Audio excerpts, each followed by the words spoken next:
Good afternoon, everyone. My name is Savannah Reagan. I am the Education Director here at NC Realtors, and thank you for joining us for our webinar this May, Tax Strategies Beyond the Deadline with Greg Antipoff. We have had Greg a few times over the past few years at our conventions, and he has brought a wealth of information to you, and we're really happy to do that today in this webinar. So without further ado, Greg, you are welcome to start. Awesome. Thank you so much for the introduction. And let's get rolling here, folks. If I can get my slides to play along. So we are here, as Savannah said, for Beyond the Deadline, tax planning for a profitable 2025. And so what we're talking about here is, you know, for most of us, we're past the deadline, right? You might be in a scenario where you are on extension either by your choice or your tax preparer's choice. But for the most part, we're beyond that April 15th deadline. And so now is the real time between now and the end of the year where we can put things in place. And by things, I mean financial decisions we're making and systems and processes to make sure we're keeping more of that hard-earned money. And so you don't have to raise your hand or chime in or call yourself out here, but just see if you recognize yourself in any of these statements, right? I owed a big tax bill this year. Um, it may have been, and big is relative to everybody, right? It could be $1,000 or it could be $100,000. That's different for everybody, but at all levels, there are things we can be doing about that. All right. And you may feel that you're always behind come tax time, right? Or you're scrambling and it's this one time of year and it's pretty chaotic and hectic for you. Or like a lot of folks, you're not sure. You're like, what can I deduct? What can I deduct? Am I doing it right? All these things we're going to talk about today, by the way. And like I just mentioned, maybe your tax return is on extension, and maybe that's because you weren't prepared and you had to ask your tax preparer to put you on extension, or perhaps it's because maybe your tax preparer isn't paying enough attention to you and they got a lot of clients and they've pushed you off. So these are all possibilities. Additionally, there could be things like, you may be on a payment plan with the IRS and maybe not even just for last year, but maybe for several years that you're sort of on a payment plan. And what I want to focus on today is, like I said, between now and the end of the year. So looking forward, because if we look at all these statements, they're sort of reverse looking, right? We're stuck with a big tax bill in the past. We're on a payment plan for taxes we've accrued in the past. And so there's a lot of things going on there, but I want to focus on how can we get ahead of these? Because one thing I believe is that you sort of can't earn your way out of a lot of these challenges. You can, but not if you don't know the rules, right? Because what tends to happen with us is the more we earn, the more we spend. And so if we're trying to earn our way out of the challenge and pay for back taxes, and then all of a sudden we realize we earned a whole ton of money this year and now we owe the taxes for the current year. It's just this never ending cycle. So I believe you can't earn your way out of this, but what you can do is plan your way out of this. And that's what we're going to talk about today is what are these things we can plan on doing and implement so that we can get ahead of the problem instead of constantly being behind. So today's agenda, first of all, we're going to talk about automating your accounting. I know it can be automated. I believe it can be automated. And I'm not talking about something like using ChatGPT or something like that. I'm talking about putting basic systems in place to make sure that we're not missing out on tax deductions. Because everybody always wants to know, they ask me, they're like, hey, Greg, what's the latest and greatest? What's the best tax strategy a real estate professional can be using right now? And quite frankly, the biggest deduction is the missed opportunity of missing out on deductions because we don't have systems in place. And so we'll talk about that. And then with that said, we will talk about those commonly missed tax deductions and misunderstood tax deductions. So that point of, hey, I don't know what I can write off, what I should be writing off. Maybe I'm being too aggressive because I don't necessarily understand it. We'll talk through those. And then what I call tax strategies. So tax strategies, rather than things that you're already sort of spending money on a day-to-day basis, tax strategies are things that do require a little bit of that proactive planning to put these things in place. And I do have to note, a large focus of what we're talking about today and what I talk about is on the planning side of things. Because what we talk about is strategies that we can plan for. These aren't paperwork strategies. And what I mean by paperwork strategies is, hey, isn't there some box I can fill out, check on my tax return, or can I just plug this number into this certain spot and it'll magically do something for me? That's not the case because those are reactive measures, right? When you're getting your tax return done, there's really few things you can do then. And at that point, if you're trying to plug numbers in boxes or check boxes, those are paperwork strategies, and that's not what we're talking about here today. We're talking about proactive tax planning that's going to give you the most bang for your buck going forward. And then your question. So on the subject of questions, there is a Q&A box or pane in either up above or down below, depending where it is on your Zoom screen, where if you do have questions throughout today's session, I'm going to do my best to answer those towards the end of the session today. So you can go ahead and drop those questions in there, and I'll make sure that we get to those. All right. A little bit about me. I am a CPA that's a certified public accountant. I call myself the real estate accountant. Nobody else does. But as Savannah said, a lot of what I focus on doing now is financial education for agents. So you and I may have met in person before, either virtually or at one of the conventions or national conventions and conferences. That's what I do now. I'm coming to you right now from Waterford, Connecticut, right on the, we are a, what do I like to say? My town is right on the water. I don't live on the water, but our town is on the water. And so, several states north of where you are today. Most of what I teach comes from a framework, this framework that I'm constantly working on. It's not like a set thing, but what's what I call the financial EKG. And that's an acronym for earn, keep, grow. I believe that's the three things we need to be doing with money in this industry, right? Earning more of it ethically, keeping more of what it is that we earn, and then growing some of that money that we're holding on to. There's a lot of folks out there that are well more qualified than me on helping you earn more money in this industry, but where I'm uniquely positioned to come in is to help you keep some of that money, not with the goal of just having all this extra money in your pocket that you can go out and spend and things like that, but that so there's something left over to invest and grow that money into the future so that someday when you no longer want to run around with your buyers and sellers, you have that choice because you've made strategic investments throughout your career, and you then have that money to rely on. Quick disclaimer, I mentioned it before. I'm a CPA that's a certified public accountant. Right behind me here is my big giant certificate, but I'm not your CPA. So just make sure you check with all of your applicable financial professionals before, jumping into any of these things we're talking about today. If we do happen to talk about investing, obviously know that all investment involves some level of risk. If you're taking notes today, whatever that might be, paper and pen, pencil, iPad, computer, whatever it is, I want you to write this down on the top of your page, right? If I change my facts, I can change my tax. If I change my facts, I can change my tax. What I mean by this is there's small little decisions that we can make in the fact pattern, in the real things we're doing that can have an impact on your taxes. And this goes back to what I said before is what we're talking about today is not paperwork strategies. I'm not saying do whatever you want throughout the year and then come tax time, we're going to massage your numbers and change the boxes they go into and check a few different check boxes. I'm talking about actually making strategic decisions throughout the year to change your situation and then have an impact on your taxes. And with that being said, there might be things I talk about today that aren't necessarily applicable to you because your fact pattern is a little bit different. But that doesn't mean that you can't change to make it applicable for you. But there will still be strategies that, based on your family situation and different things, just might not work out for you, but may work for other folks. So let's jump into that accounting automation here. It starts with 4 bank accounts. I believe every agent, broker, real estate professional in our industry should have these 4 bank accounts. Most of you already have the first one, right? We're going to talk about a personal checking account. We're going to talk about a business checking account. We're going to talk about a tax savings account and an investment savings account. And so what I believe is that you should have a business checking account. This is a business you're running. After all, we're going to talk about it in a little while here, right? This is a business, needs to be run like a business. And we're going to talk about even acting as a CEO of your business here in a little while.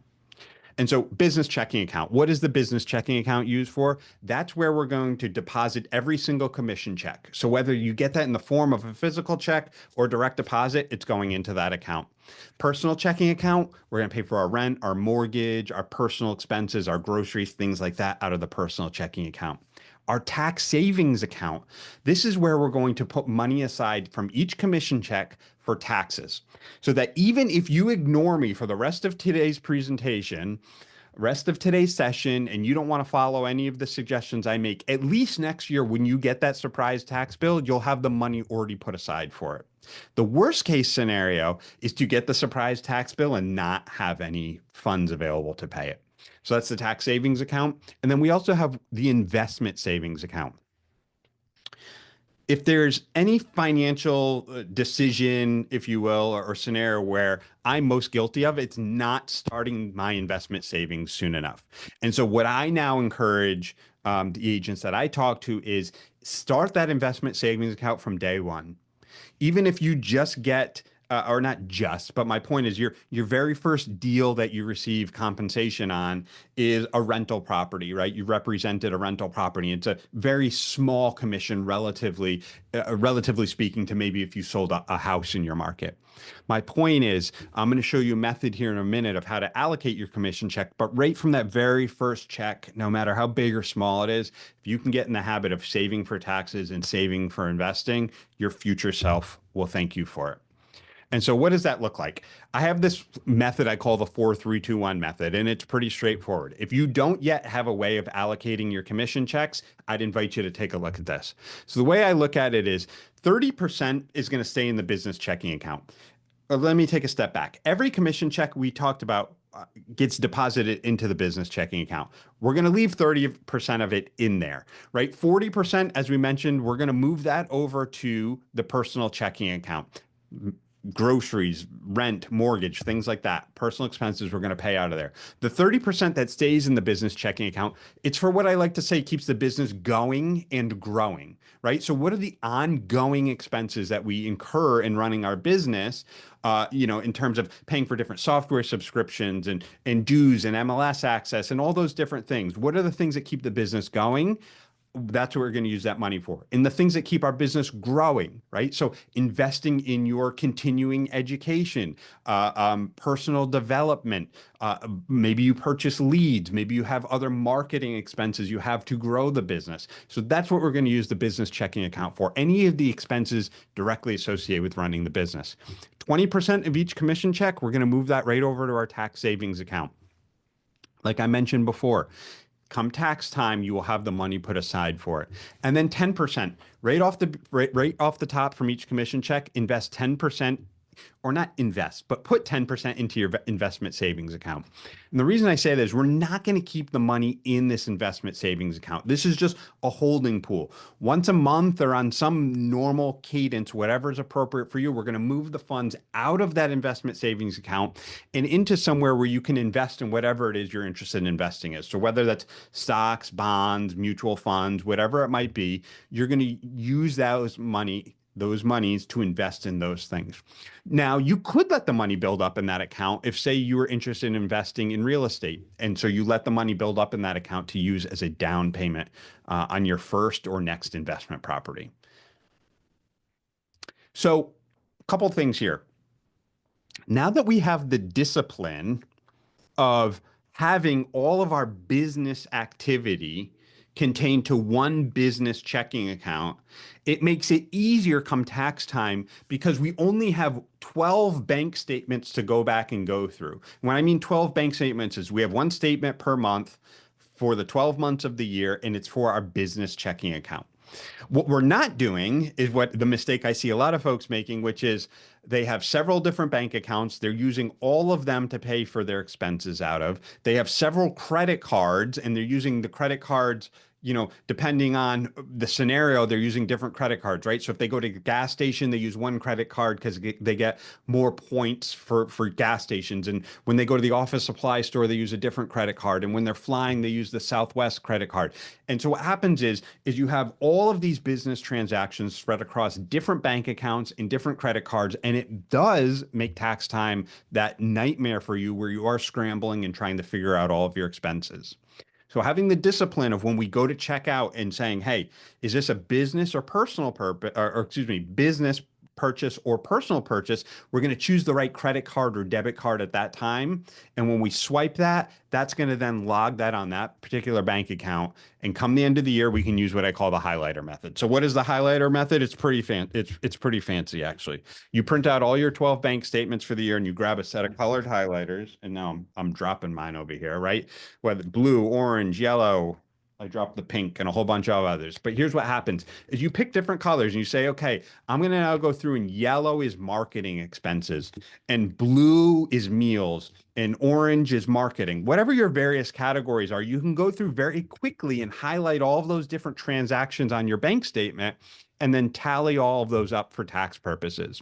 Now, the only reason we're able to do this relatively quickly is like I mentioned before, we're not sorting through the bank statement to first figure out, was this a personal transaction or business transaction? And then after that, trying to then categorize it into what type of business transaction it is. So the highlighter method is what I call the freeway, right? If you have more time than money right now, you use the freeway. You go through and tally up your expenses that way. Now, if you happen to have more money than time, then I would suggest using the hassle freeway, which is using a little bit of technology. And something I'm talking about here is something like QuickBooks, or there's a competitive product called Xero, which is Xero. They're very similar, and there's other industry-specific solutions out there as well. When I say industry-specific, I'm saying there's some accounting softwares out there that are built specifically for real estate agents and brokers, and so you may want to use one of those. Either way, whatever product you go with, here's the key. It comes down to how you use it. So I want you to choose a product that has, excuse me, choose a product or a piece of software that has something called bank connections built into it. And what bank connections are is the software actually connects to your bank account. So every single day it reaches out to your bank account and it pulls in the transactions from your bank account. So meaning it's going to know you went to the office supply store, maybe Staples or Office Max. It's going to know you spent $100. It's going to know that it was May 1st. It's just not going to know what you actually spent it on. It'll probably make a suggestion and say, hey, was this office supplies? And you just have to confirm it, and then it goes into your accounting records. So my point is it's eliminating 90% of the data entry activity because it's pulling the information from your bank account and it's going to know most of the things about the transaction. You just have to actually confirm it. So step one is you're going to pick a piece of software that connects to your bank account. Two is you're actually going to connect it to your bank account. And then three, this is the cool part. You set up what's called rules. And in QuickBooks, what this basically means is, hey, every time you see a transaction come in from Office Depot, Office Max, Staples, whatever the office supply store is, I don't even want to see it. Just automatically classify it to office supplies. And so what happens is we build these rules into the system, and then the software every day when it's reaching out to the bank account, it's automatically classifying these transactions for you. And the cool part is when I say set up rules, I'm not talking about you having to sit down and think of all the different places that you go to and then having to sit down and program the software for all that. What's going to happen is the software is going to read through your bank statement and it's going to make suggestions about these various rules. And so you basically just have to confirm it with the software that what they're suggesting is correct. And so after about a month or two, a lot of your recurring transactions or your normal vendors will have come up through your bank statement, and a lot of those rules will be in place for you. Now, there will be times where maybe you have a once a year renewal for a membership or dues or something like that, or a quarterly payment. And so there will be transactions from time to time that require you to kind of jump in there manually and classify. But for the most part, your job then becomes to just monitor the rules. So you just need to make sure none of the rules are breaking. Now, I don't know why, but this highlighter sitting on the ground was bothering me, so I had to bend over and pick it up. It might be my, sort of attention to detail or wanting everything to fit in a square box, right, as an accountant. But with that said, my point is technology. We spoke about bank accounts, but it's okay to use a credit card too. And so I don't want to exclude that here. If you want to use a credit card for your business expenses, that's cool. Just pick one credit card and say, this is now the business credit card. We don't want to be playing the points and cash back and mileage game because the whole idea behind all of this is to make it as simple as possible so that it eases your tax time and makes everything easy that if you are meeting with your tax preparer or tax planner at the end of the year, that you have all the information available to you. We don't want some complex system that we're going to forget about. So if you have a credit card, you pick one, use that for the business, pay it off in full every single month from the business checking account. Last option I just want to touch on real quick. I never used to mention this, but this is what I call the ultimate hassle-free way, and that's simply hiring a bookkeeper. And I'm not saying this as some sort of sales pitch to my industry, but rather I used to hear folks say, like when I'm presenting this live, I'd overhear people say to each other, "Hey, you know what? I don't even worry about any of this. I have a bookkeeper. They take care of all of it for me." And while there is some truth to that, you still need to have that financial discipline of having the proper bank account so that you're saving properly for taxes and that you have money to invest for. But the other key part is having that discipline of knowing, is this a business transaction or a personal transaction? And making things easier for your bookkeeper and for you. And here's what I mean. It is a poor use of your bookkeeper's time and by connection, your budget, your money, to have the bookkeeper going through all of your different bank accounts and credit cards, and then having to come back to you with a whole bunch of questions because they're sorting through all of those accounts. So it's a better use of your budget and their time to keep the system simple. Now, the advantage of having a bookkeeper, there's two major ones I see. One is that they're going to keep you on schedule, right? So if it's up to you to go sit down with your QuickBooks once a week or once a month, you may push that off. But the bookkeeper, it's their job to do that, and they're going to make sure that they're doing it once a week or once a month, whatever the schedule is, and then coming back to you with questions about things they may need resolved. So that's the major benefit, is keeping up to date with everything. The second benefit is what I would call push rather than pull information. Push rather than pull. So if you're doing your bookkeeping yourself, it's sort of up to you to think about what questions you may have that you may not even be aware of, actually. And then once you have those questions, know how to go in the software and pull the information out. So you have to think of what your questions might be and then go and pull that information out of the software.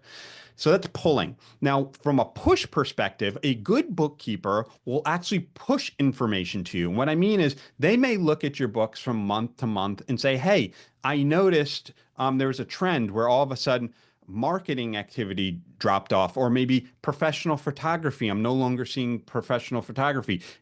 Are we just missing it? Are you taking pictures on your own now? And so they will bring that information to you. And then you can say, oh no, we must be missing something. Oh, it was on this credit card or whatever the scenario is. And so the bookkeeper is going to do that by pushing information to you in facts and figures that you may not be aware of. So that's the bookkeeper. Now, why is this all important? I want to quickly show you here the value of a missed deduction. Without focusing too much on what's going on this chart here, I'll bring your attention to sort of the center bottom, the red number. I think it says $508. It's small on my screen here. What that represents is how much that $500 is how much extra taxes you're paying each year in real dollars if you're simply missing a single $100 per month transaction. And so what is that $100 per month transaction? Maybe it's that recurring software subscription that's on a credit card you forgot about. Maybe it's a business meal out with one of your prospective buyers or sellers that you paid for on your personal card because you didn't realize that it was a business expense and you could write it off. So you say, okay, Greg, big deal. At the end of the year, it's $500. That's not that much. Well, here's the case. I've been tracking the statistic for the last 2 or 3 tax seasons. Basically, what happens is when my clients come to me and they give me all of their information, hey, Greg, here's my income for the year and all of my expenses. I'll go through, I'll plug that into my tax software, and then I'll look at it and I'll say, okay, well, I noticed there's no, dues subscriptions on there. I know you're paying state, local, and national dues. I'll notice different things that are missing, and I'll go back to them and say, what about this? What about that? What about this? On average, at that point, my clients come back to me with $5,800 worth of deductions that they missed or forgot about on the first go around because they don't have good systems in place. And so that $5,800 on average that they're missing is 2,500 real extra dollars that they're overpaying in taxes or would have overpaid had I not inquired about those. And so my point is, it's real dollars that are being lost here. So it's worth investing in a piece of software that's, anywhere from $20 to $50 a month, or even a bookkeeper. It's going to pay for itself in terms of missed tax deductions alone. So that's sort of to quantify the size of that issue. Let's talk about estimated tax payments for a moment. So we talked about before putting that 20% aside of each commission check and having the money available to you come tax time. Well, in the IRS's eyes, they actually don't want to wait around to have you settle up with them once a year. They actually have what we sometimes called quarterly tax payments, but as you'll see here when I share the dates, they actually don't fall on the normal like Q1, Q2, Q3, Q4 quarters that we're used to. And so technically they're called estimated tax payments, but you may even hear me refer to them as quarterly tax payments. And so here's the deal. The IRS actually requires those throughout the year. And forgive me if there's some background noise right now. I am 2 miles away from the Coast Guard Academy, which is having graduation today. And I think they're doing like a flyover of their helicopters and planes right now. You probably can't hear it, but in case you are, that's what's going on right now in the background. So, anyways, back to the estimated tax payments. So there's actually 4 payments throughout the year. And notice here, this actually says April 15th, 2025. Now, that's the date when most of us thought was the last day for us to pay our taxes for 2024, for last year. Now, according to the IRS, they actually want their first payment, their first estimated tax payment for tax year 2025. They want that payment by April 15th. So that's the first estimated tax payment of the year is due then.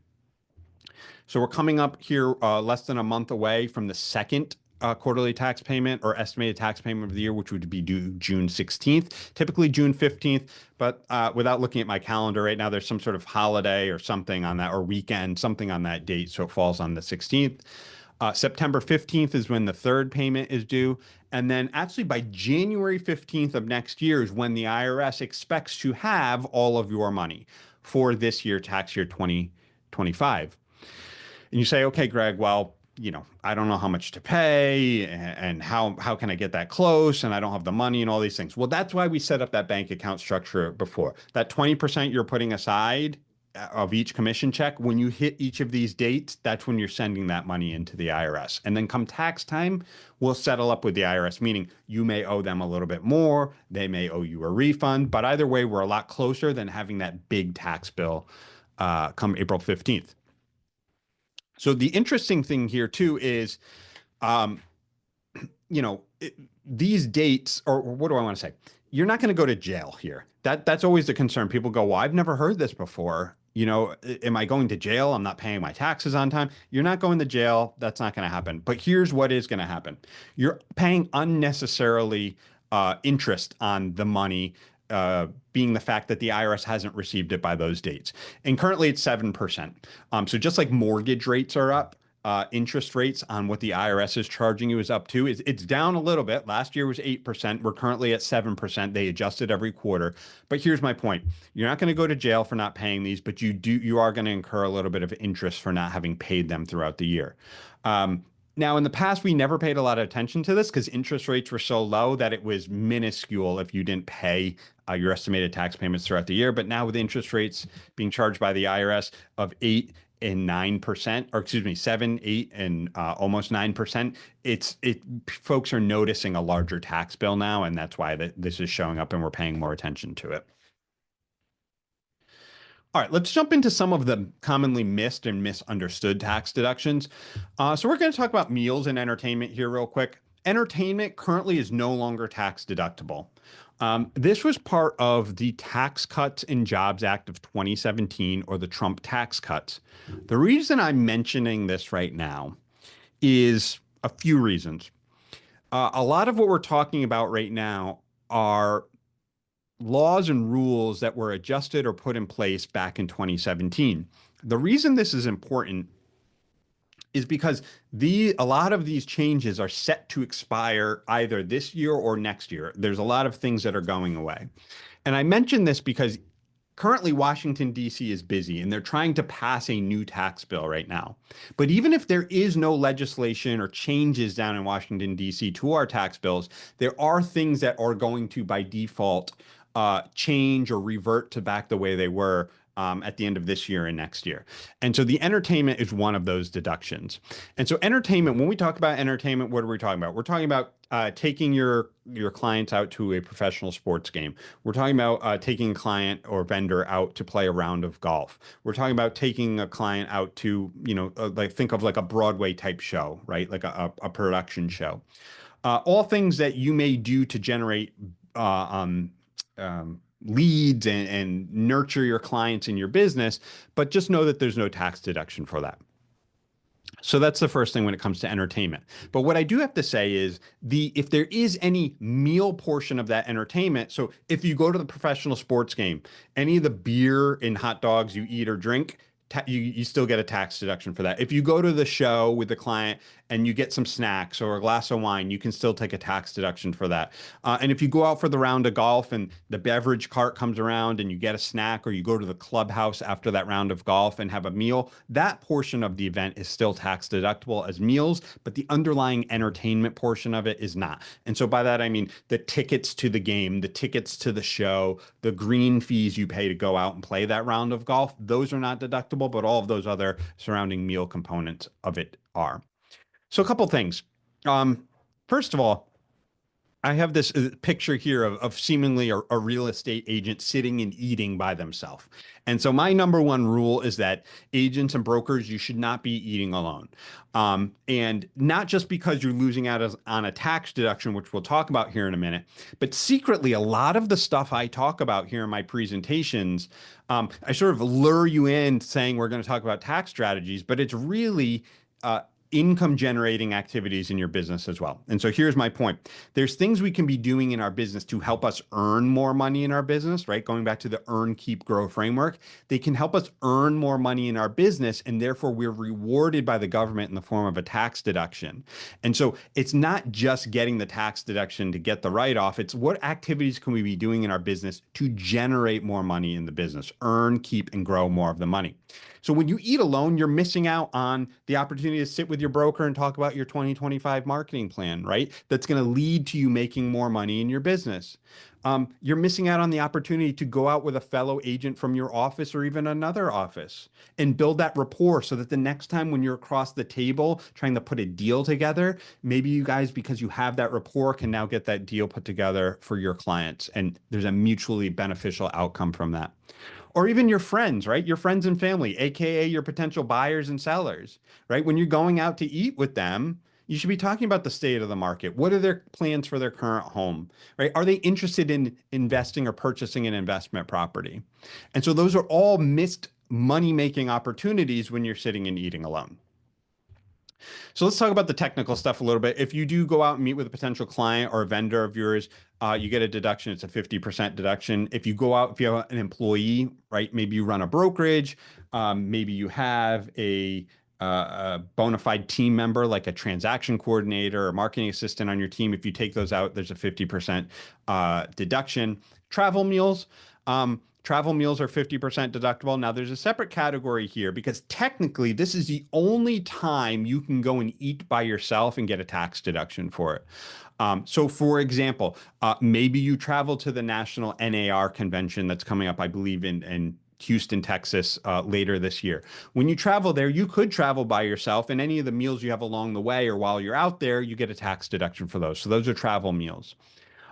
What is not a travel meal is when you're between showings and you're running from one listing to another and you stop at Starbucks to get a coffee or you stop and grab a sandwich because you're working. That is not a tax deduction, is not tax deductible meal for you. Okay, it would only be if you're outside of your normal area, like you're traveling. Now, if you stopped and got coffee for you and your client, that would be tax deductible. If you stopped and got a sandwich for you and your client or employee, then that would be a tax deduction. But you eating by yourself in your home area, not traveling, there's no tax deduction for that. So going back to our accounting and our record system and automating your accounting, I want you to have a separate category for open house meals. Because here's the deal. If you have an open house, an event that's considered to be open to the public, it's actually a 100% tax deduction. So if you have a meal, when I say open house meal, it could be, you bring desserts, cookies or something like that. It could be that you do have a sandwich spread, or it could be that, depending on the type of listing you have, that you do have a full-blown sort of open house catered party. Either way, I want you to record those expenses separately because it is a 100% tax deduction. Something worth noting here, because I do hear this myth in our industry, or not just our industry, but folks generally speaking, saying, "Oh, I heard meals are 100% tax deductible now," and that's simply not the case. In 2021 and 2022, that was the case. Trying to stimulate the restaurants post pandemic, the government wanted business owners to go out and spend money at restaurants, and so they did reward us with that 100% deduction for those 2 years only. But that is gone, so that's why I wanted to make sure I mentioned that and clarified that. All right, so let's talk about one of the opportunities here, the home office deduction. Everything these days is expensive, especially running a household. And so, to the extent that you're able to write off a portion of your home and the expenses associated with the home, I want you to be able to do that. And so there is a myth in this in our industry specifically that if you pay for desk space or your broker provides an office space for you or you pay desk fees, whatever the arrangement is, that you cannot also have a home office. And that's simply not true. You can have your brokerage space and have your office there, but you can also have an administrative home office to conduct some other types of activities and get the deduction for that. We'll talk about what some of those activities look like. And sort of the rule is that it has to be used exclusively and regularly for administrative or management activities. So the exclusively is like the room I'm in right now is sort of that extra fourth bed over the garage. Like it's clearly the extra bedroom. It has four walls. I only use it as my home office. And so there's no question there. And regularly, I'm in this home office every single day. Right. So this is my home office. So that's sort of the exclusive and regularly used. And what are the activities that you could be doing in there? The things we've talked about so far on today's session, right? Keeping your books and records. That might not be an activity that you'd want to do in your brokerage space. You can do that in your home office.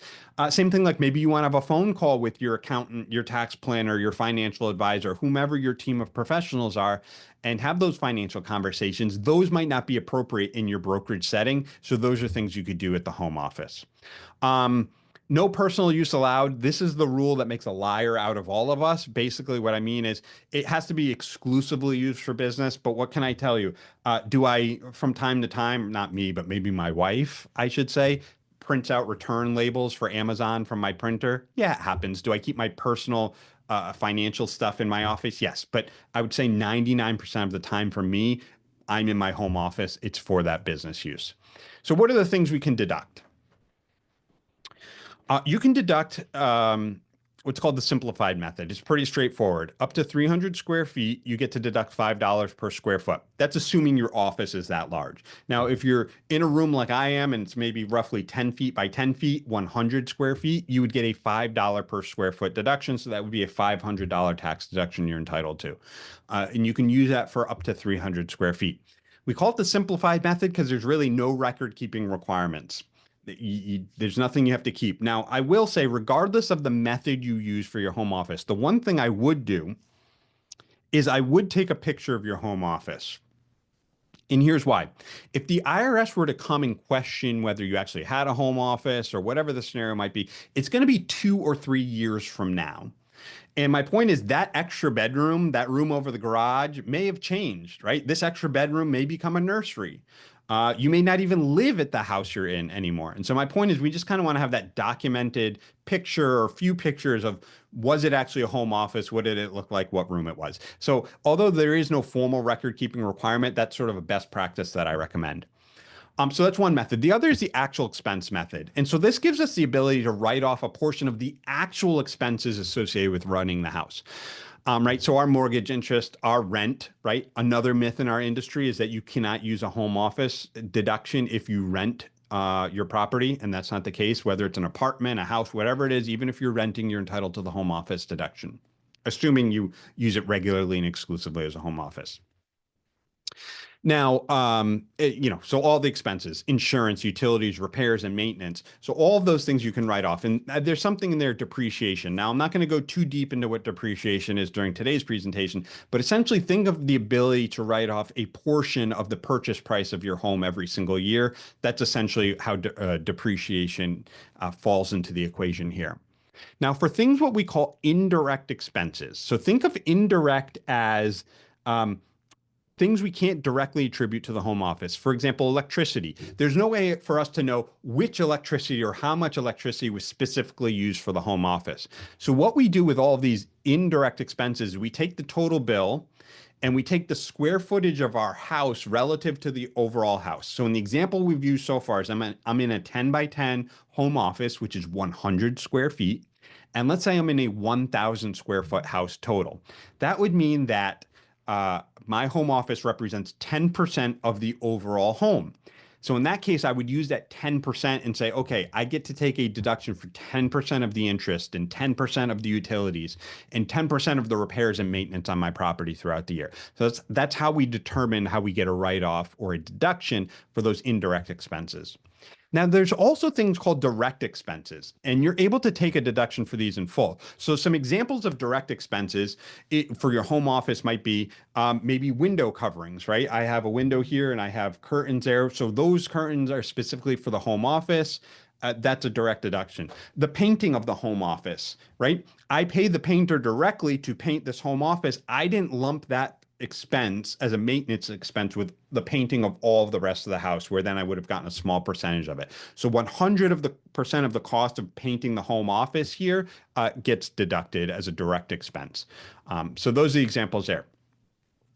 Now, one thing I want to mention in terms of the regular and exclusively, it's easy to picture that extra bedroom as the home office with the four walls, but it doesn't have to be.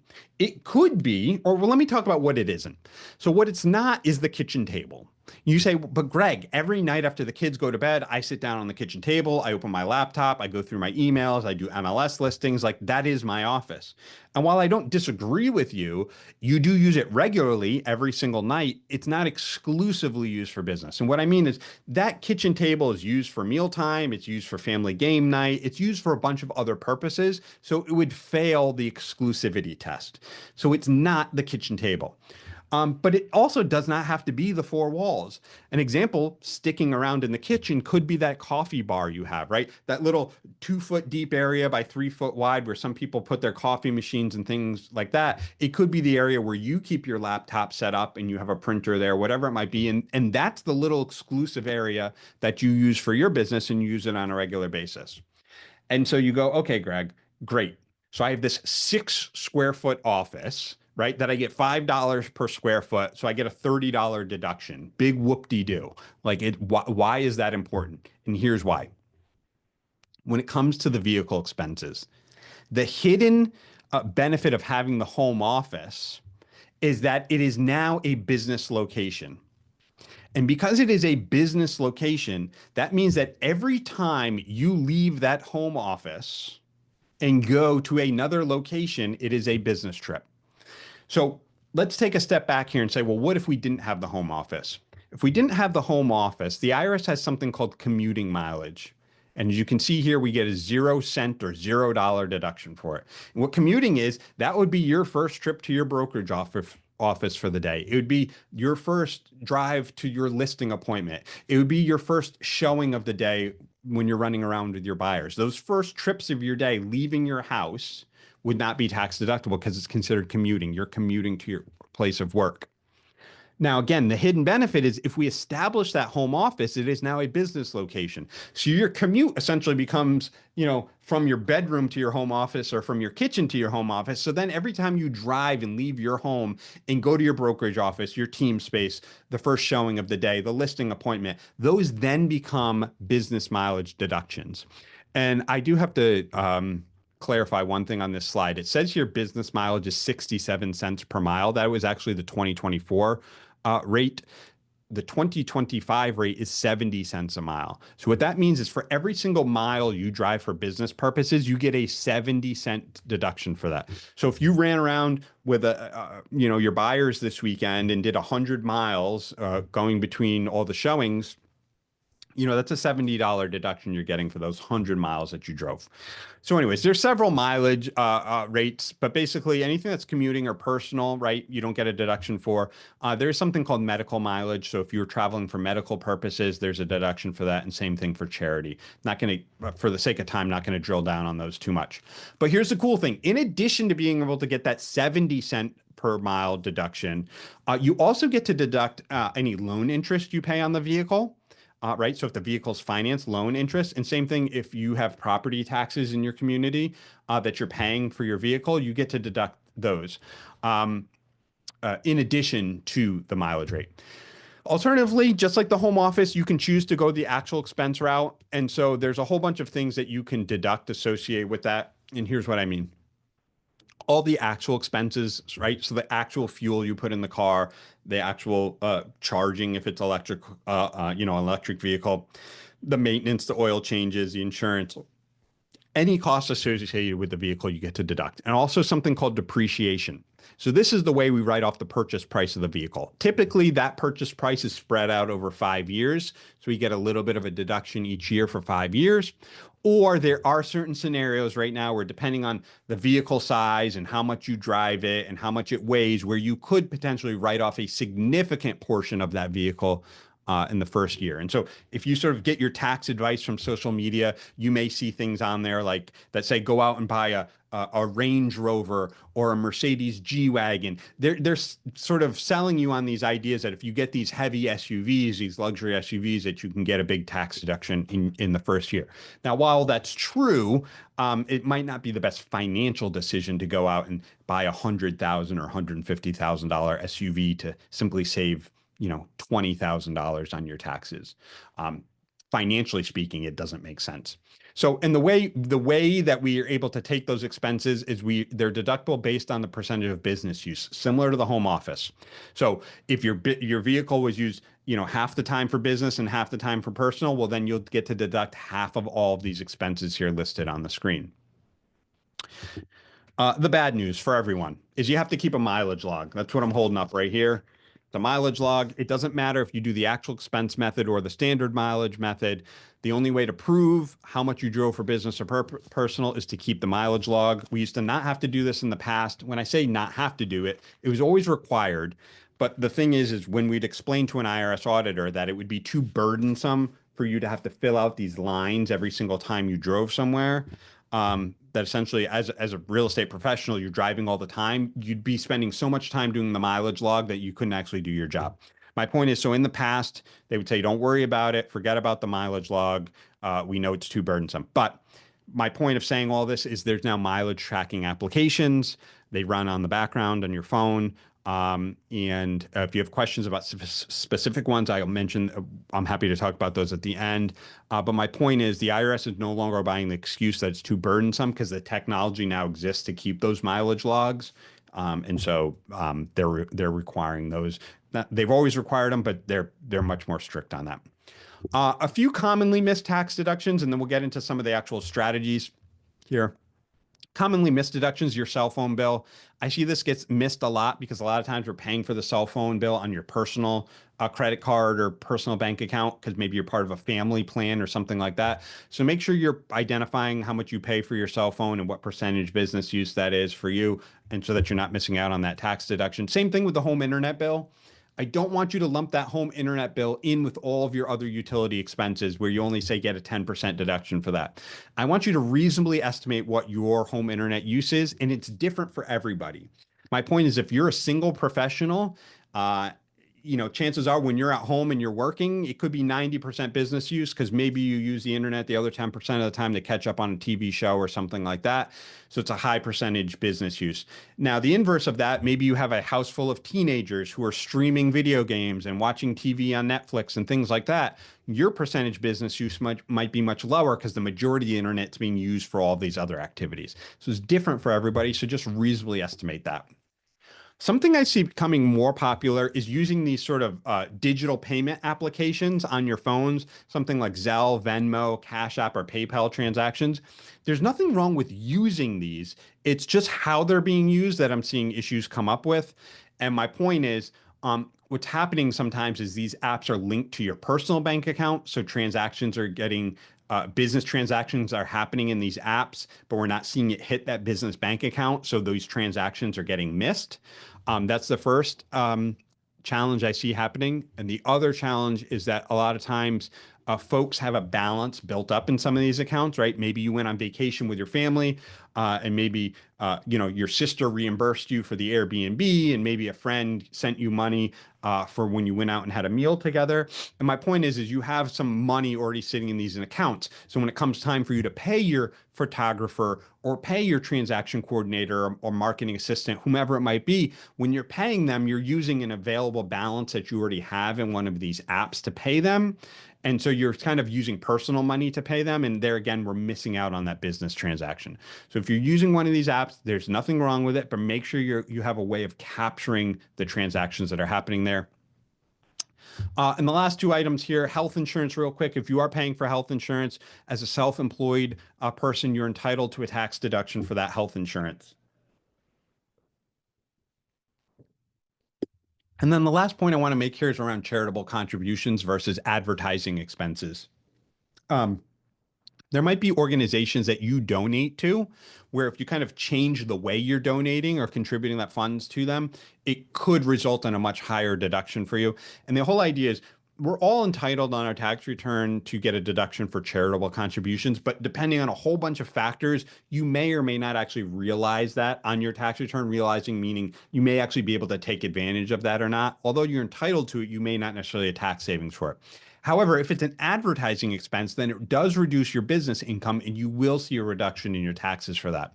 So what am I talking about here? Well, maybe you're a religious organization. Instead of just giving a cash donation to them, maybe you can get your business card ad printed in their physical church bulletin, right? So it becomes an advertising expense instead of a straight up charitable contribution.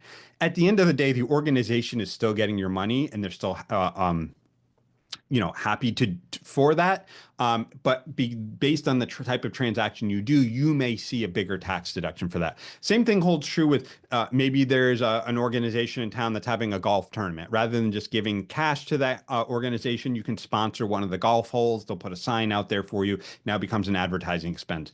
Maybe there's a 5K race and you have the opportunity to put a sign somewhere along the race or sponsor the jerseys or something like that. Better than just giving the cash contribution, it then becomes an advertising expense and you see the benefit of that. Now, when it comes to tax strategies, I'll mention a couple specifically, but the general idea here is to sort of change the way we're thinking about what we're spending money on and how we're using it. And so it's this concept of business versus personal expenses. And I do, by the way, I have this list of 177 plus tax deductions. I'll share this with you in a little while, where you do want just the straight up list of what are all the things I can and can't deduct. It's on there. But rather than just giving a list, I love to give you the framework of how you can determine. Because just because something's on this list, by the way, and that's why I don't just blanketly hand this out because there's a disclaimer that goes along with it. iPads is one of the items that's on that list. And the mistake I see people come to me is they come to me and they say, yeah, I bought 3 iPads last year. You said it's tax deductible. Well, it is if you're using it in your business. Just because an iPad is on my list as tax deductible, it doesn't mean you can buy 3 of them for your kids and then get a tax deduction for it. It doesn't work that way. So my point is rather than just have a list where you say, oh yeah, I have one of those, it means I can write it off. I want to give you the framework. So think about business versus personal expenses. And the whole idea here is what personal expenses can I leverage to make more money in my business? So what are the things I'm already spending money on that I could use in my business to generate more revenue, to generate more sales, more leads in my business, and then therefore get a tax deduction along the way. So I just mentioned the Apple products, right? Of getting an iPad. So the whole idea is a MacBook. That's the laptop. That's pretty straightforward. We need a computer in this industry. Nobody's going to question that. Same thing with the iPhone, right? We got to be able to make phone calls and text message and communicate with our clients. But there's other things that we may engage in personally or want personally, but how can we leverage it in our business to make more money? So the iPad, for example, well, maybe we use the iPad as a digital signature device. So when we go to a listing appointment, we can go through our presentation on there, but then we can also, because it's touchscreen and we have the Apple Pencil, we can have them digitally sign things, right? And so we're securing that listing there and then, rather than later today going back to the office, sending them a DocuSign, packet or something like that. And in the meantime, maybe they met with, two other realtors that cold called them between now and when you get around to do that, and they went with somebody else. So my point is, how do we leverage these tools in our business to earn more money in the business and then get a tax deduction? And then, oh, by the way, if you want that iPad to stream Netflix or check sports scores later in the day, that's cool too, but we've already used it for a business purpose and we're getting the tax deduction for it. So the whole idea around this is to stop asking the question, is this tax deductible? This being this whole list I have here of all the things people ask me about, and instead say, how do I make it tax deductible? How do I make it tax deductible? That is the shift. Because if you ask, is this tax deductible? It's a yes or no question, first of all, and then it leaves it up to whomever you're asking that question to make a lot of assumptions very quickly and answer yes or no. So my example we're going to jump into here in a moment is a 3D printer tax deductible? Well, all my clients are real estate agents, and I might think about it and you say, well, you're a real estate agent. No, how would a 3D printer be tax deductible to you? No, the answer is no. But if you ask the question of how do I make it tax deductible, first of yourself when you're thinking about buying something, saying, hey, how can I incorporate this into the business to make money and then get a tax deduction for it? But also of your advisors, right? Force that question upon me to say, hey, how do I make a 3D printer tax deductible? And at least it forces me to think about that without simply answering a yes or no. So on that example of the 3D printer, imagine that you give closing gifts or maybe holiday gifts to your clients. And instead of giving a generic sort of tchotchke version of a home or a keychain or something that has your name on it, you give an actual 3D printed version of your client's home to them. And what's going to happen here, first of all, they're going to say, hey, check out how cool my agent is, right? They gave us this gift. It's our 3D house. They may even share it on social media, right? Leading to more money in your business, more referrals, more leads, things like that. But the other thing is each year, going along the sort of ornament example here, when they pull that out to place on their mantle or hang on their tree, they're going to be reminded of you every single time. And so you're going to be top of mind when it comes time to sell that home or when they're purchasing your next property, right? It's all going to help you earn more in your business. And then, oh, by the way, we found a legitimate way to write off this 3D printer you wanted for whatever reason. I'm not judging why you wanted it, but we have that business purpose first that's helping us generate more money in our business. We get the tax deduction and then we can use it for this. The examples can go on and on about this. I use an example of a tractor, right? If we use that as part of our listing services, right? That maybe we go over and help the client improve the curb appeal of the property. It's one, a tax deductible use of that piece of equipment that you wanted for whatever reason, but two, it's going to help you earn more money in your business in two ways. Obviously, when the curb appeal improves, the potential sale price of that home increases, and so does your compensation, generally speaking.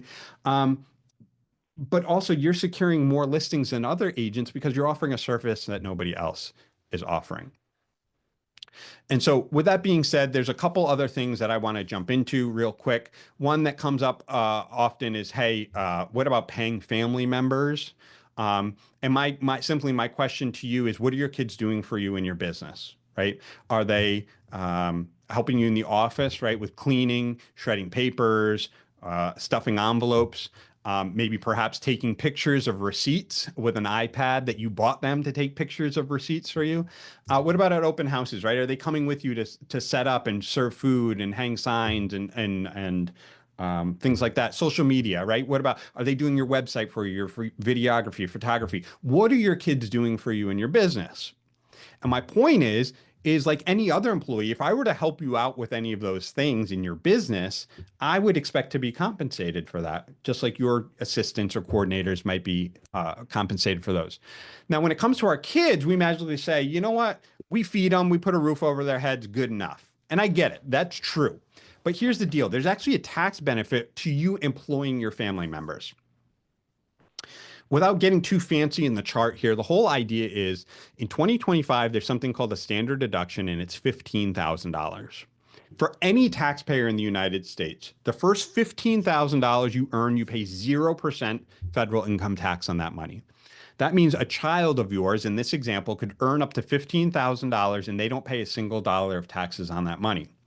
But the cool thing is you get a business deduction. You get a deduction in your business for the money that you pay them. So you get a deduction in your business, reducing your taxable income, reducing your tax bill. And oh, by the way, your kids get it and they don't pay any tax on it. Now, the reason I specifically like this strategy, not because it's like, oh, it's tax free and it's big numbers and it's sexy in that way, but this is money you were already going to spend anyways. You're going to spend money this weekend to get them a hotel room for the lacrosse tournament that's away. You were going to pay for the flight to Orlando to go to Disney. You were going to pay the park admission to Disney. Summer camp is coming up. You name all the things that we have to pay for our kids. But here's the cool thing. You were already going to pay for those things or had been paying for them anyways, but you were paying for them with money that you've paid taxes on, put in your pocket, and now you're taking out again to pay for these activities. Instead, what I'm suggesting is if your kids work for you in your business, pay them for the activities they're doing for you in your business. And then when it's time to get the flight, the soccer camp, the hotel for the lacrosse tournament this weekend, they pay for that using the debit card associated with their business account. Again, it's tax-free money to them, but it's tax deductible for your business. So you're getting a tax deduction for money that you were already going to spend anyways. I'm not telling you to go and invest in something or do some fancy tax strategy where you're going to have to part from your money. This was money you were already going to spend anyways. And just to put a quick disclaimer on that, a couple things if you do want to explore this strategy more specifically with your tax preparer, a couple considerations is they must actually work, right? Again, I'm not talking about paperwork strategies here. This is what I mentioned at the beginning. I'm not saying we're going to say on our tax return that we paid our kids and how much we paid them. I'm saying about actually planning our way out of our tax situation by saying, hey, how can we employ our kids in our business and get a tax deduction for it? So it's having them actually do work in the business. It's us actually paying them for that and then paying them something reasonable for the work that they're doing. And what I mean by reasonable is if you're currently paying, say, a professional photographer $500 to come out and do a set of pictures for your listing, and they've been doing this for a number of years, it would not be appropriate to pay your child who's a third the age, has half the experience, to pay them twice what you're paying the other person, right? So it's got to be reasonable what you're paying them relative to whomever else is doing the services for you. Treat them like any other employee. If you have other employees that get paid every Friday, your children get paid every Friday, right? And make sure you're separating work duties from family chores. So what I'm not saying here is, hey, instead of giving your kids an allowance now, just pay them through the business instead for what they're doing around the house. That's not what I'm saying. What it could be though is that home office we were talking about. They can't be rewarded or compensated for sweeping the whole house and vacuuming the house and taking out the trash. That's their family chores. But what they could be compensated for is cleaning the home office, right? Taking the trash out of the home office or cleaning the home office. That's different than the family chores, and they could be compensated for that. And then the other considerations are entitlements and financial aid. So my point is, I mentioned family members here, and we're talking about kids in this example, but it could be other family members that you financially support. There could be a way for you to incorporate those into your business. But just know if they do qualify for any sort of social assistance or entitlements right now, by you giving them an income, it now could change that financial situation for them. And so that could have an impact on the social assistance that they're getting. And so a couple things to keep in mind here. I mentioned meeting with your professional. These are things you're going to want to have them walk through with you. And also, my point is with the planning rather than the paperwork strategy is being that CEO of your business, right? Is as a CEO of an organization, we don't wake up every day and say, hey, how can I make another sale? How can I get another lead today? I'm focused on the bigger picture. And you are the CEO of your business. We are all independent contractors, me and my accounting firm, and you in the real estate industry. And so my point being is you have to have that time where you separate yourself from just being that person who chases another commission to being the CEO of your business and not just looking at how can I get another sale, but how can I be deploying my money so that I have a good financial future in this industry. And so that's where I say, be the CEO of your business and take that time to put some of these things in place to have a financial success going forward this year. So a couple quick action steps here to summarize, and then happy to jump in questions and dig deeper on some of the things we covered or other things that we may have not had time to cover. So first of all, if you haven't done so already, excuse me, go ahead and Open those separate business bank accounts if you're not doing so, and allocate your commission check accordingly so you have the money to invest and you have the money for taxes come tax time. Choose one of the mileage tracking applications if you don't have one already. I personally use Mile IQ. It's the one I use. I really like it, but it's hard for me to recommend now because I think the renewal now is like $90 a year, which is pretty expensive for a single use application. But there's a bunch out there. Pick one, start using it. Um, I want you to go back and review last year's tax return. 2024's tax return if you've already done it.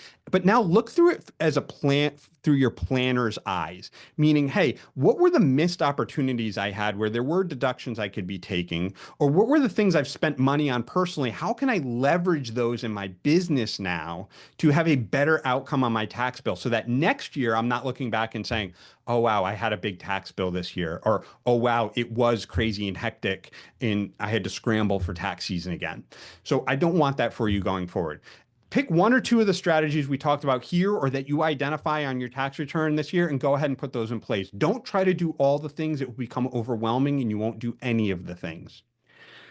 And then finally, meet with your tax planner before, or not before the end of Q4 is what they should have said. My point is whether your tax planner is the same person who prepares your taxes or whether that tax planner is you. My point is before the end of the year is when we have an impact on all of these stuff. Some of these things we should be putting in place now, but definitely before the end of the year. Because before the end of the year, we can plan on things.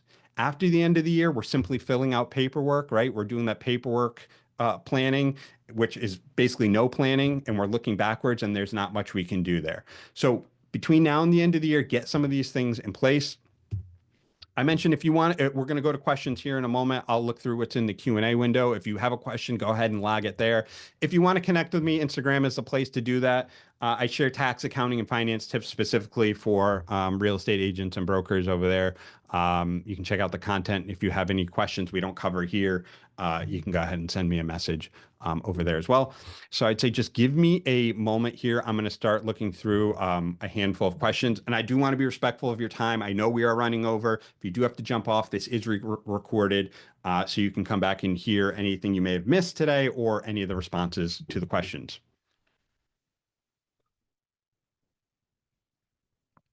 All right. So Jordan asked, do client appreciation parties count as entertainment?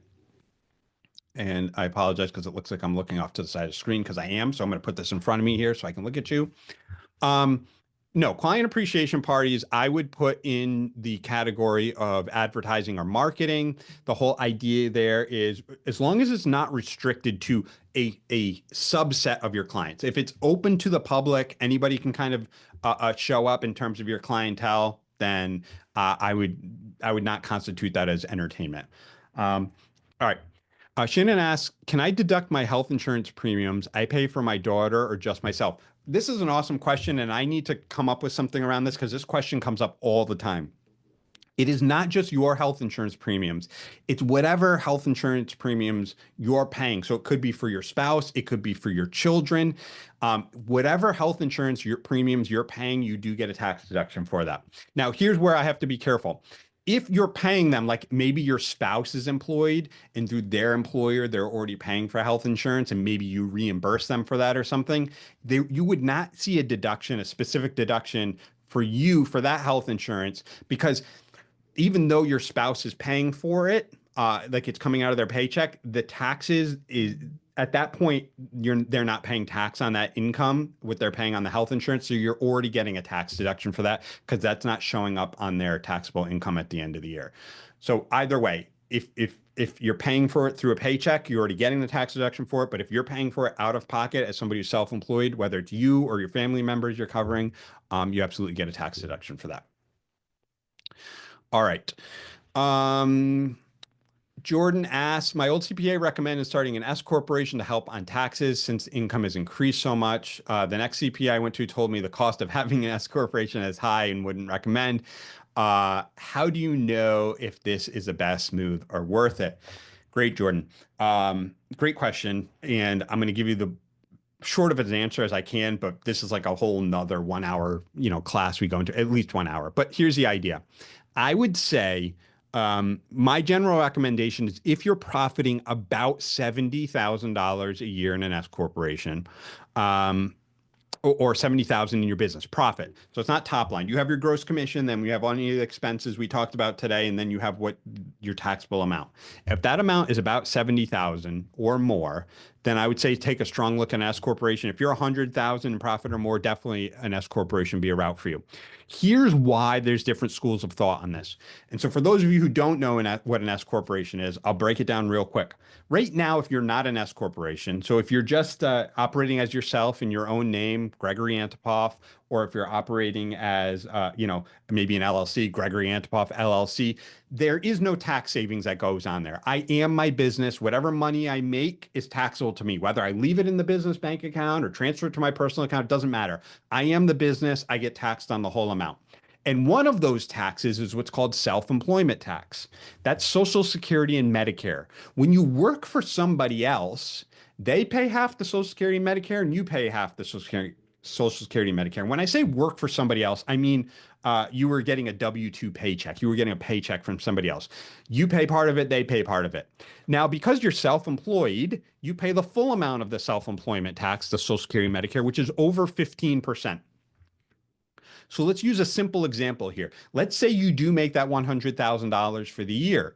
In forgetting about state income taxes and federal income taxes, in self-employment tax alone, you're going to pay about $15,000 in self-employment tax alone. So the benefit comes when you have an S corporation is you have now two relationships with your organization, meaning your company, right? You're now both an owner of the company, but you then also become an employee of the company. So as an employee of your company, you're now required to pay yourself a salary, what they call reasonable compensation. And so we'll keep this example simple. Let's say you pay yourself, you earn that $100,000 a year in profit, and you pay yourself $50,000 a year in salary, so half the amount in salary. The other $50,000 is still your money. You're still entitled to take it. But here's what the IRS says. For the portion that you get through the paycheck, the $50,000 you get as an employee of your company, you pay the Social Security and Medicare on that. So you pay the self-employment tax as payroll taxes on that. But the remaining $50,000, that's just, you're entitled to that as an owner of the company. You don't pay that self-employment tax on. So the S corporation strategy in this example alone will save you about $7,500 a year, 7,500 real dollars less that you have to pay over to the IRS. And so the reason this conversation comes up between advisors in terms of where is that break even point is when you go the S corporation route, this is no longer something, in my opinion, you want to be operating on your own, meaning you don't want to be doing your own bookkeeping. You don't want to be running your own payroll. You definitely don't want to be doing your own tax return. So there's these additional costs that come with running this. You're going to have a bookkeeper. You're going to have a tax preparer, a separate tax return for the S corporation from your business, from your personal return. You're going to be on payroll. So there's costs associated with all these things. So what I like to do when I'm analyzing for a client is say, what's that break even point where even if you had to pay me 4, 5,000, whatever the number is per year to do all of these things for you, where's the point where you're still coming out ahead where you're saving money? And so that's sometimes where you get mixed information because some people say, oh, it's a lot of work because they don't want to do it. Or the others, legitimately, there is a significant cost around doing it. And so they say, well, you have to be making a certain amount of money to make sense. So that's a long-winded answer to say, unfortunately, it depends. But for me, if you are making 70,000 profit or more, definitely take a look at it. And if 100,000 or more, you really should be doing this. And it might be time to find, I know you just found a new advisor, but find another new or different advisor. Um, All right. Janet asks, how do you account for two different businesses of your own that use the same dedicated office? Okay, cool. So for the home office expense, there is a tax form on your tax return specifically for the home office. There is a way in the tax softwares for what's called multiple businesses in the same home. And so there is a way to allocate essentially, maybe you operate your real estate office in there and maybe your spouse has a construction business that they operate out of there. There's ways in either the tax software you use or the tax software that your tax preparer is using to allocate those accordingly. So basically, you would want to basically provide them with the information about the businesses, what the square footage is, all the same information you're going to. But then if there is any dedicated expenses for the home office that were specifically for one business or the other, it definitely can be done. It's actually pretty common. Um, all right, Tommy, do I need to purchase both meals? For example, me and another broker or client go out to a meal and qualify for the deduction, or I met with my broker and both pay separately. Does that count? Okay.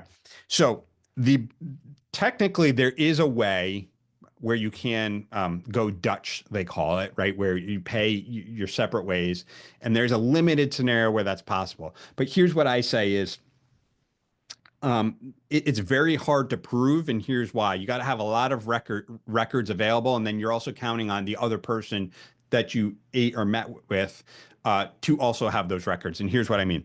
The easiest case is if you go out to eat and the IRS sees that there's two meals on there, there's two drinks, there's an appetizer, whatever. My point is, two desserts.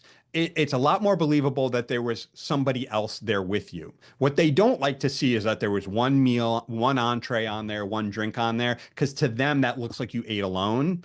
And so it's a lot more difficult to prove or they question it. So my point is technically it is possible, but I always recommend if you can pay this time and then they pay for both next time, like to just work it out that way where you're showing multiple meals on the same receipt essentially. Uh when your grandson that's 15, does he have to file a tax return? Maxine asks. So tax return, good question. If um, there's a bunch of factors that I'm not aware of that would help determine the proper answer to this question. But generally speaking, anybody who makes less than the standard deduction, so less than that $15,000 in 2025, doesn't even have to file a tax return at the state, excuse me, at the federal level. Individual states may have a different filing threshold, but anybody at the federal level who makes 15,000 or less does not even have to file a tax return. Now, if they do go above that amount, they have to file a tax return, but it doesn't mean they're paying tax on all that money. For example, maybe your grandson made $16,000 for the year. The first 15 he's not going to pay any income tax on, just he'd pay income tax on that $1,000 between the 15 and the 16. But there are other scenarios where, depending on if they have investment or unearned income, it's called, like maybe they have money from stocks, bonds, mutual funds, things like that, where they would be required to file even if they were below that threshold. Can we get a list of the 170 tax deductions? You can, and I am not let me see if I can drop this in the chat. If not, I will drop it in the chat and Savannah may have to re-chat Yeah, it if to you everybody. send it to me, we send a post-webinar email out to everybody. I can include that attachment in Perfect. that email. Perfect. So I will make sure everybody gets a copy of that. I just like to give the disclaimer that just because it is on that list doesn't necessarily mean it's tax deductible to you. It's if you use it for business purposes. And then the inverse is also true. Just because it's not on that list doesn't mean you can't write it off. If there's something you use in your business, then I would check with your tax preparer about that. It's just a list of things, just common things that I came up with. So yeah, I'll make sure you get a copy of that. Um, Sorry, when I pay my grandson that's 15, does he have to file a tax return? Yeah, Maxine. So it's a little more complicated when it's not your child. Again, we could spend a whole hour on paying family members. It's possible you still get a tax deduction. It's still tax deductible to you, but well, let me put a caveat on this. When it's our own kids, their IRS has specific rules about if they're under the age of 18, there's certain taxes we don't have to pay if they're our own children. Between 18 and 21, there's other different taxes we don't have to pay. And then 21 or older, we have to treat them like every other employee. So for you, you would have to treat them like any other employee because they're not your children. So, meaning you would still get to, if you give them $15,000 a year, you could still get a tax deduction for it in your business, but you are going to be paying the Social Security and Medicare on that. Whereas if they're your own children, you do not have to pay Social Security and Medicare taxes on it. So there would be a 15% tax that is paid on there. But you still may come out ahead if your tax bracket is higher than theirs and you're giving them money anyways for them helping you in your business. But there's also something called the gift tax where you could just gift them the money. You don't get a tax deduction for it. They don't pay any tax on it. So I'd have to know a little bit more about the scenario to really be able to advise on that. But yes, if it is a grandson, granddaughter, somebody who's not your children specifically, you would have to treat them like any other employee. Can I pay family members as an employee without having an LLC or an S corporation? Shannon, great question. Not just paying family members, but any expenses we talked about today, none of that changes whether you have an LLC or an S corporation. There's a myth in here that you have to have an LLC in order to be able to write off certain things. That is not the case. When you have an LLC, it does not change your taxes one bit. If anything, it actually costs more because you have the annual fees of renewing your LLC with the state and all kinds of other things that come along with it. But there is no tax savings simply by having an LLC or an S corporation, whether that's family members, or any of the other expense categories. Now, here's what I would say. If you do have family members and you do have an S corporation, you do want to talk to your tax planner, your tax preparer, your tax advisor about that, because there is a different way that you have to pay them. I'm not going to get into that here, but if that is your scenario, it's not that you can't do it, but there's a different method you have to do it. And so you want to make sure that you're just doing it properly if that is the case. But if you're a sole proprietor paying your children, make sure you're paying them from your business bank account, paying it over to their bank account. Those transfers or payments are actually taking place. And it doesn't mean they have to control that bank account. It is their bank account, it is their money, but you can be the one that's also on the account that has that debit card and is able to pay for all those things we mentioned when they come up throughout the year. And one final question here from an anonymous attendee. Do you need to have a business to benefit from these strategies? I currently work a W-2 in addition to receiving 1099 for real estate work. Okay. So I kind of just hit on this a little bit, but I want to make sure and clarify it specifically for your question. If you are a W-2 employee only, and I know that's not your case here, but if you are a W-2 employee only, the things we talked about today would not apply to you. And I apologize, I should have put that caveat in the beginning. But generally, the majority of agents and brokers I'm speaking with are independent contractors. They own and operate their own businesses. So with that being said, if you're a W-2 employee, the strategies we've talked about today are specifically for self-employed folks. However, you, in this case, in this fact pattern, you do receive a 1099 for your real estate work. So that means you are in business. So whether you're formally in business or not, it doesn't matter. And that's what I alluded to with whether you have an LLC and you have an official name or not, your tax deductions don't matter. You're still in business no matter what. So in that case, on the income you generate from your real estate work that you receive a 1099 for, all of the strategies we talked about today could be used to help reduce the taxes on that income specifically. So great question there, and thank you for giving me the opportunity to clarify that. With that, I think that is all the questions. I will go ahead and make sure I get this tax deduction checklist over to Savannah here in the next few minutes so she can follow up with that resource for all of you. And I thank you for having me today. Awesome. Thank you so much, Greg. I really appreciate all the information you provided. And we get asked a lot. So yes, has been recorded. Yes, you will get a copy of the recording. Greg, it's fine if you say no, but I also did receive the question on if you provide your slides. We are obviously going to provide the recording. So will you also provide slides or no? Yes, I'll provide the slides, and actually, there's a lot more stuff in there that we didn't get to, but they'll have stuff in there about S corporations and other things like that. There's only so much we can do in the amount of time we have. And with that being said, the asterisk I have to put on all this is everything we talked about is real right now. What I mean is there's things that are expiring and there's a lot of changes happening in Washington, D.C. So stay tuned. I will be in touch with Savannah as the changes actually roll out, and we'll make sure in some format later this year that we make you all aware of the things that have changed this year. Awesome. Thank you so much, Greg. And thank you for everybody that tuned in. Next month, we're going to be doing an update on forms. So I will provide that information in the email as well. So everyone, have a great day. Thank you so much.